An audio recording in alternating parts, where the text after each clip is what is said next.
Thoughts of Ajay. ఈరోజు నుంచి నేను యాప్టిట్యూడ్ అండ్ లాజికల్ రీజనింగ్ క్లాసులు చెప్తామనుకుంటున్నాను. ఈ యాప్టిట్యూడ్ అనేది 10th class students, intermediate students and graduate students అందరికీ ఉపయోగపడుతుంది. మనం ఏదైనా కొత్త విషయం నేర్చుకోవాలంటే అందులో 3 విషయాలు తెలుసుకోవాలి. What and why and where. ఎక్కడ యూజ్ చేస్తాము, అది ఎందుకు యూజ్ చేస్తాము, దాని ఇంపార్టెన్స్ తెలుసుకోవాలి. అసలు వాట్ ఈజ్ యాప్టిట్యూడ్? యాప్టిట్యూడ్ అంటే ఏంటో తెలుసుకుందాం. చాలామంది స్టూడెంట్స్కి యాప్టిట్యూడ్ అండ్ మ్యాథమెటిక్స్ రెండు సేమ్, ఇవి చాలా కష్టమని చాలామంది లైట్ తీసుకుంటారు. కాకపోతే యాప్టిట్యూడ్ అనేది మన లైఫ్లో చాలా అంటే చాలా ఇంపార్టెంట్. ఇప్పుడు ఒక ఎగ్జాంపుల్ ద్వారా యాప్టిట్యూడ్కి మ్యాథమెటిక్స్ ఉన్న డిఫరెన్స్ని తెలుసుకుందాం.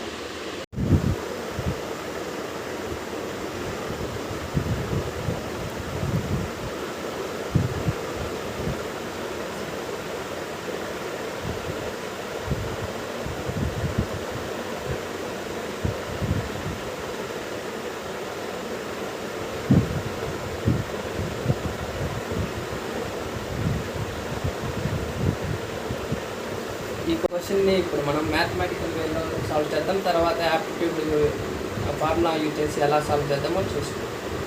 మ్యాథమెటికల్లో ఇప్పుడు 2401 స్క్వేర్ రూట్ మనకు తెలియదు, దానికి దగ్గరలో 2500 ఈ స్క్వేర్ రూట్ మనకి ఈజీగా తెలుసుకుంటాయి. 5 స్క్వేర్ 25, 10 స్క్వేర్ 100. సో 5 × 10 50. దానికి దగ్గరలో 2401 లెస్ దాన్ 50 అయి ఉండాలి అండ్ లాస్ట్ 1తో ఎండ్ అవ్వాలి. ఇది ఇచ్చే పాసిబిలిటీ ఏంటంటే 49 square. So 49 plus 176 is 200. 225 square root వచ్చి 15. సో ఆన్సర్ వచ్చి 15. ఇది మ్యాథమెటికల్ వే.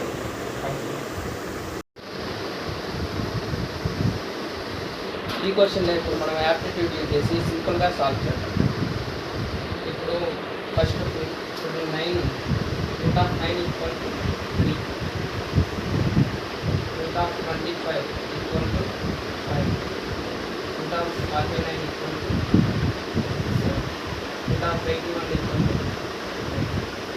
ఇక్కడ మనం అబ్జర్వ్ చేసినట్టయితే square root of odd equal to odd numbers వస్తుంది.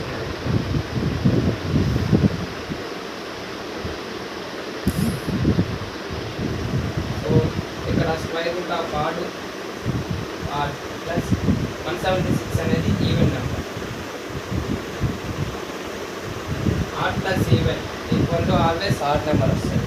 For example 2 + 3 equal to 5 odd number. So ఇక్కడ add plus even odd number. Route of odd equal to odd number అని మనం ఇంతకే చెప్పాం. సో ఇక్కడ మనకి ఇచ్చిన ఆప్షన్లో ఆడ్ నెంబర్ ఓన్లీ 15 ఒకటే ఉంది. సో ఆన్సర్ వచ్చి 15. ఇలా మనం యాప్టిట్యూడ్ క్వశ్చన్ని సాల్వ్ చేస్తాం. యాప్టిట్యూడ్ క్వశ్చన్ ఒక 60 మినిట్స్కి 60 క్వశ్చన్స్ ఇస్తారు. అంటే 1 మినిట్కి ఈచ్ క్వశ్చన్ 1 మినిట్లో సాల్వ్ చేయాలి. ఇలా మనం ఫార్ములా యూజ్ చేసి లెస్ దాన్ 1 మినిట్లో సాల్వ్ చేసేస్తాం by using aptitude. What is aptitude అంటే అర్థమయ్యేసే ఉంటుంది. టైం మేనేజ్మెంట్, అది వై అని ఎందుకు యూజ్ చేస్తామో కూడా మనం తెలుసుకున్నాం. ఇంకా లాస్ట్ వన్ వచ్చి వేర్ ఎక్కడ యూజ్ చేస్తామంటే ఎనీ రిక్రూట్మెంట్ రేట్స్. ఇప్పుడు మనం ఫర్దర్గా ఎనీ కంపెనీ తీసుకున్నా మనకి ఫస్ట్ రౌండ్ వచ్చేసి యాప్టిట్యూడ్ రౌండ్ ఉంటుంది. దీంట్లో 80 to 90% పీపుల్ ఎలిమినేట్ అయిపోతారు. మనకి టెక్నికల్ స్కిల్స్ ఎంత బాగా వచ్చినా కూడా మనం ఫస్ట్ రౌండ్ క్లియర్ చేస్తేనే టెక్నికల్ రౌండ్కి వెళ్తాం. సో యాప్టిట్యూడ్ అనేది చాలా ఇంపార్టెంట్ అనమాట. ఇంకా further education like GMAT, cat వీటిలో సాల్వ్ చేయాలన్నా మనకి యాప్టిట్యూడ్ ఇంపార్టెంట్ ఉంది. And also including government exams, RRB, any government exams అయినా ఫస్ట్ రౌండ్ యాప్టిట్యూడ్ ఉంటుంది. సో యాప్టిట్యూడ్ అనేది చాలా ఇంపార్టెన్స్. సో మనం ఫార్ములాస్ యూజ్ చేసి తొందరగా ఎఫిషియెంట్గా సాల్వ్ చేసుకుంటాం. ఈ యాప్టిట్యూడ్లో 2 మాడ్యూల్స్ ఉంటాయి. ఒకటి aptitude reasoning and logical reasoning. Aptitude reasoning అంటే ఫార్ములా బేస్డ్ క్వశ్చన్స్ ఉంటాయి. అండ్ లాజికల్ రీజనింగ్ అంటే లాజిక్స్ యూజ్ చేసి సాల్వ్ చేయాల్సి వస్తుంది. ఓకే, యాప్టిట్యూడ్ రీజనింగ్లో బేసిక్ కాన్సెప్ట్ నెంబర్ సిస్టమ్ నుంచి divisibility rules, permutations and computations, advanced concepts వరకు అంతా నేర్చుకున్నాం.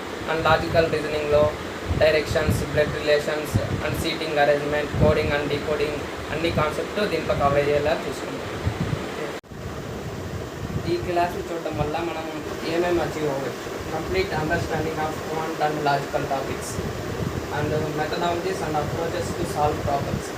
ఏ క్వశ్చన్కి ఏ మెథడ్ యూజ్ చేయాలి, ఏ అప్రోచ్లో ఫాలో అయితే ఈజీగా సాల్వ్ చేయగలం అనేది నేర్చుకుంటాం. And ability to solve recruitment assessment. ఈ కాన్సెప్ట్స్ అన్నీ మనం నేర్చుకోవడం వల్ల ఎన్ని company first round aptitude round ఉంటుంది కదా, అది ఈజీగా క్లియర్ చేయవచ్చు. Thank you for watching. ఈ క్లాస్ మీకు కానీ యూజ్ అయ్యేపడైతే నా ఛానల్ని సబ్స్క్రైబ్ చేసుకొని సపోర్ట్ చేయండి. జై హింద్.